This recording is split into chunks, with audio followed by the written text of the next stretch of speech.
Good afternoon. My name's Natasha Cartwright. Today we're going to be comparing and analyzing the differences between ancient Athens versus Sparta. Within the following PowerPoint, we're going to be talking about 6 main areas of analysis: education, gender roles, religion, government, day-to-day life, as well as the Peloponnesian War. What you're seeing here is a comparison chart between Athens and Sparta. The first area that we will be touching base on is education in Athens. Athens highly valued education, as well as the arts and philosophy within the community. Until age 6, boys were solely taught at home by their mothers.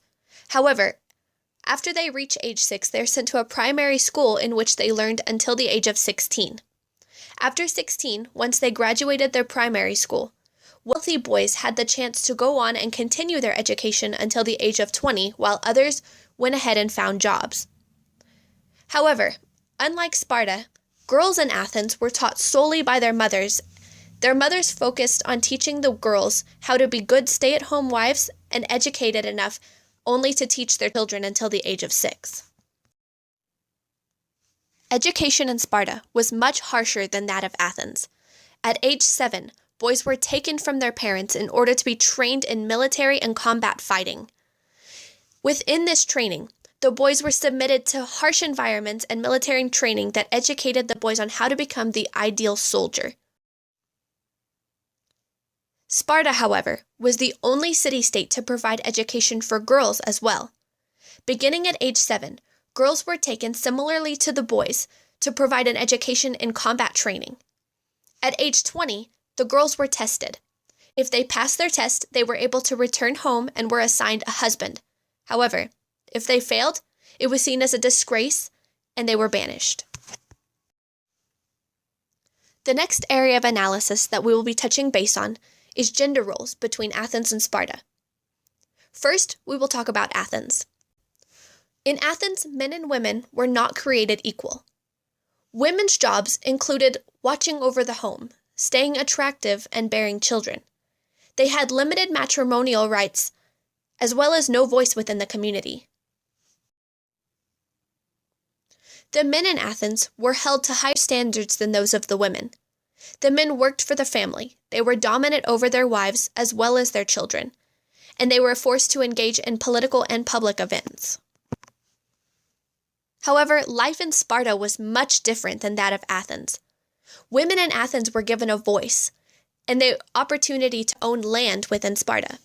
Women actually owned 1/3 of the land in Sparta. They received education and military training alongside the men, and they had more public freedom. The women were expected to produce many children who would later on become the soldiers of Sparta. Men received a military education. They held political offices. The relationships between man and wife were not the same as those of Athens. They were weaker, and they didn't share the same bond of those in Athens. Next, we will discuss government and religion within both Athens and Sparta. First, we will begin with Athens. Athens held democracy as their form of government and thought that everyone should have a voice. And by everyone, I mean men over the age of 18. Athens held town meetings where every man over the age of 18 was allowed to speak and vote within these meetings. However, they did have a council to override the decisions in a time of crisis. In terms of religion, Athens held traditional Greek religious views. They praised the Olympian gods through worship and sacrifices. The government in Sparta was a little different than that of Athens. Sparta was ruled by 2 kings, and they had a council of 28 people that limited the king's powers.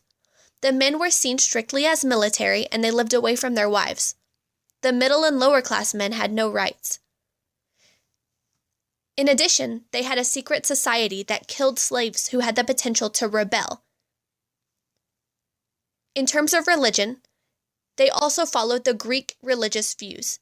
They worshipped and obeyed the Olympian gods, and their kings acted as priests. Next, we will embark on the day-to-day life of Athens. Life in ancient Greece was very different for men and women. The men were expected to actively take part within the community. However, the women were expected to live quietly as wives and mothers, and their lives were centered within the home. This was known as the difference between public and private life. Day-to-day life in Sparta was much different than any other city-state. Women led more public lives and they were more active within the community. This led to healthier women and children within the community. Sparta also had slaves. However, they did belong to the city rather than the individual. This leads us to the war between Athens and Sparta. The war was known as the Peloponnesian War and lasted from 431 BC to 404 BC. The causes of the war were based on control over the Mediterranean Sea. In 433 BC, Athens signed a treaty of mutual protection. However, in 432 BC, Sparta canceled this treaty with Athens. In 431 BC, Sparta's ally tried to take control over an Athenian city, and the city put the troops to death. A member of Athens came the next day to try to talk them out of their irrational decision. However, the deed was done and war had begun. The Peloponnesian War was divided into 3 smaller wars and lasted a total of 27 years. Sparta eventually defeated Athens in battle, and their people began to starve to death. With no other choice, Athens officially surrendered 1 year later. Sparta's ally insisted that Sparta take Athens as slaves. However, Sparta declined and chose to tear down the Athenian walls and take away their democracy instead. Sparta replaced the democracy with what is known as the 30 tyrants. However, this only lasted 1 year before Athens overthrew the tyrants and restored their democracy within their city-state.